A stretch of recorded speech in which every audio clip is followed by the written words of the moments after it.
আসসালামু আলাইকুম, আশা করি সকলেই ভালো আছেন। আজকে আমরা জানবো হার্ট অ্যাটাকের লক্ষণগুলো কি কি এবং কি ধরনের সমস্যা হলে একজন মানুষ বুঝবে যে তার হার্ট অ্যাটাক হয়েছে। প্রথমে আসি আমরা বুকের ব্যথা। হার্ট অ্যাটাকে সাধারণত যে ধরনের বুকের ব্যথা হয় সেটা তীব্র ব্যথা হয় এবং এটা চাপা ব্যথা হয়। এই ব্যথা সাধারণত বুকে কাপড় পেঁচিয়ে ধরলে যে ধরনের চাপ অনুভব হয় সে ধরনের চাপ অনুভব হয় এবং এই ব্যথাটা হাতের বাম দিকে, গলায়, চোয়ালে এবং পিছনে ছড়িয়ে পড়ে। অনেক সময় এই ব্যথাটা কোনো একটা হাতির পা বুকের উপরে রাখলে যে ধরনের অনুভূতি হওয়ার কথা ছিল সেই ধরনের একটা মারাত্মক ব্যথা অনুভব করি আমরা। এরপর আসি শ্বাসকষ্ট। হার্ট অ্যাটাকে শ্বাসকষ্টটা হঠাৎ শুরু হয় এবং এটা মুভমেন্ট করার সাথে সাথে তীব্র আকার ধারণ করে এবং অনেক সময় বিশ্রাম নিলে খানিকটা কমে যায়, কিন্তু একবারে সেরে ওঠে না। আরেকটা ব্যাপার হলো, অনেক সময় তার শ্বাসকষ্ট না থাকলেও হঠাৎ করে দেখা যায় যে শ্বাসকষ্ট অনুভূতিটা শুরু হয়। তার পূর্বে শ্বাসকষ্ট ছিল না, কিন্তু নতুন করে এই শ্বাসকষ্ট শুরু হয়। এটাও একটা হার্ট অ্যাটাকের লক্ষণ। অনেক সময় দেখা যায় হঠাৎ করে শরীর ঘামা শুরু হয় এবং মাথা ঘুরতে থাকে এবং শরীর দুর্বলতা শুরু হয়। এটাও একটা অন্যতম হার্ট অ্যাটাকের লক্ষণ।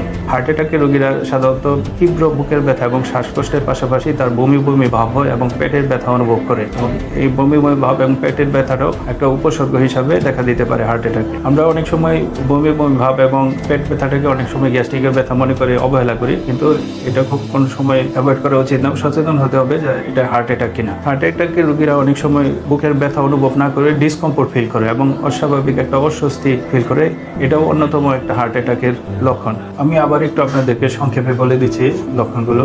1 নম্বর হলো বুকে ব্যথা, নাম্বার 2 হঠাৎ শ্বাসকষ্ট, নাম্বার 3 ঠান্ডা গাম, মাথা ঘোরা বা দুর্বলতা, নাম্বার 4 বমি বমি ভাব হওয়া বা পেট ব্যথা, নাম্বার 5 অস্বাভাবিক ক্লান্তি। এই লক্ষণগুলো বা উপসর্গগুলো আপনার বা আপনার পরিচিত কারোর মধ্যে দেখা দিলে দেরি না করে অতি সত্বর হাসপাতালে ভর্তি হন অথবা বিশেষজ্ঞ ডাক্তারের পরামর্শ নিন। এই লক্ষণগুলো ছাড়াও অনেক সময় ডায়াবেটিস রোগী এবং বৃদ্ধ বয়সের রোগীদের ক্ষেত্রে কোনো লক্ষণ ছাড়াও হার্ট অ্যাটাক হতে পারে। যদি আমরা কোনো মানুষের বা ডায়াবেটিস পেশেন্টের অস্বাভাবিক আচরণ খেয়াল করি, সেক্ষেত্রে আমাদেরকে জরুরিভাবে হাসপাতালে বা বিশেষজ্ঞ ডাক্তারের পরামর্শ নেওয়া উচিত। প্রিয় দর্শক, আপনাদের প্রতি একটি অনুরোধ থাকবে, এই ভিডিওর ইনফরমেশনগুলো আপনার পরিচিত বন্ধু বান্ধব এবং পরিবারের মধ্যে শেয়ার করুন, যাতে তারা এই সমস্যাগুলো দেখে জরুরি ভিত্তিতে ডাক্তারের পরামর্শ নিতে পারে। সবাই ভালো থাকবেন। আসসালামু আলাইকুম।